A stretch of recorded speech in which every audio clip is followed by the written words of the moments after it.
So after my first three games of Bayou battles, I had a pretty rough day. Took two hard losses. Knew I wasn't going to be able to really place well in the tournament at all. Even if I took 20 in every game, I'd still wind up pretty much below all the leaders. I was pretty proud of my Army's look, and soft scores are really important. I'd worked really hard on it this year and was hoping for some pretty good soft scores. I'll talk about that when I get done talking about Game 5, and I talk about the results of the overall tournament that just came out. Anyway, this is Game 4. Game 4 is rough for me every year because these little tokens in the middle, the red one, the blue one, and the green one, they are objectives. And in previous years, those objectives remained static, and you had to control them, and you had to control. And that's the only way to win the game. You can table your opponent, except one unit. If he's holding on to, if he's handled onto the tokens, he's going to win the game. Anyway, and this year they changed it though. So each one of those represents a squig. And the blue one on the left is a gold medal, so he's worth 3 points. The red one in the middle is a silver medal, worth 2 points. And the guy on the right is a bronze medal. My opponent here is Mark Cox, who's, again, he's been out to Masters twice now. Great player. This list, by rights, I should stomp it. And he's a brilliant player, don't get me wrong. He's a better player than me. But his list is pretty weak. He brought a really soft list. I mean, there's a hell pit on the left. Maybe there is, maybe there's not. I don't remember. Anyway, there's a hell pit on the left. He's got a vermin lord behind the house. He's got some slaves. He's got some plague monks. He's got some rat ogres. I mean, he doesn't have a ton of stuff, right? But the problem is the objectives in this particular scenario are tricky because all he has to do is grab one. For example, say he grabs them with his slaves. He does a quick reform. He jumps into the house. I'll never get it.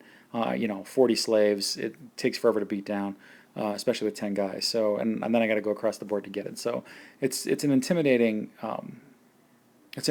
scenario for me. And I should also point out, I didn't get a lot of photos of this match, mostly because both Mark and I were pretty hungover when we started playing.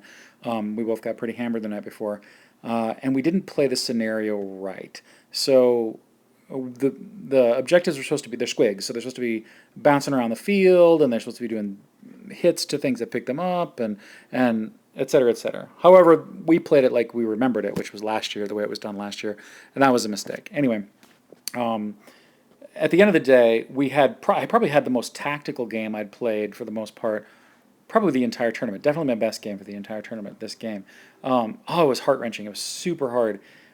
He gets those, and I'll flip through what pictures I have. But so here's him moving up. And there's the hell pit on the left. He got first turn. He managed to win first turn on me. So he's basically trying to surround the token. I need to go get it.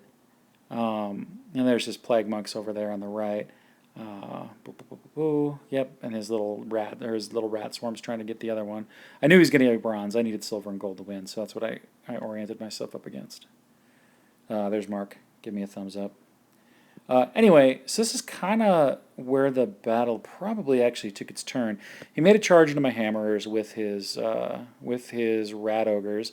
I'd done some damage to them. I'd killed those handlers that are still on the tray with an organ gun shot. I moved my gyrocopter up and grabbed the objective, knowing that if he charged me with his slaves, I'd just basically stay there for the game. I got the stubborn banner 12 inches. So long as the hammerers survive, those slaves aren't going to do enough wounds to the gyrocopter. If they do, I'll probably have enough time to get to those slaves and pop them and get the objective token. So I think I'm okay there. Anyway, he gets in there, and man, he murders some hammerers. Those guys murder the hammerers. And this might be the only other picture that I've taken, which is unfortunate.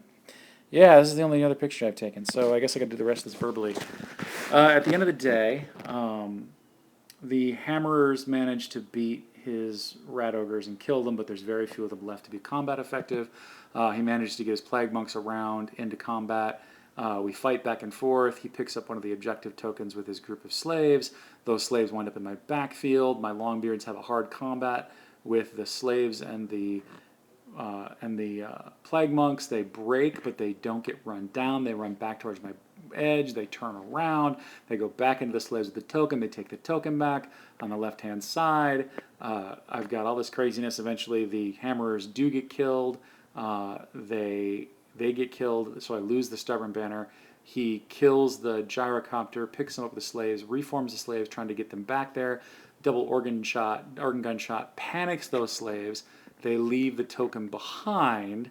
He moves his Vermin Lord out to try to go grab that token at the end of the game, but does not pick it up by the end of the game, giving me a win. kind of. I managed to win on points for the actual game itself when we played the scenario incorrectly. I think Mark I say without hesitation, Mark outplayed me this game without a doubt. Even though I wound up winning by points, I'm going to call this one what it was, which is basically just, I think it was Mark's game. I mean, yeah, so that's where it goes. But anyway, I was moving on to my final game in the series next time around. Feeling a little bit better, but feeling a little bit uncomfortable just with how this game played out. And had a great time. It was super tactical. Love Mark. He's a great opponent. But I wish we would have been less hungover, kind of, and more in tune with what we were supposed to be doing in terms of moving the squigs around and playing it right. They're supposed to do string 5 hits, so me grabbing it with a gyrocopter was stupid. It would have just killed the gyrocopter over time. I wouldn't have done that if we were paying attention. I woulda, coulda, shoulda, didn't. Doesn't matter. We'll call this one we'll just let that one go.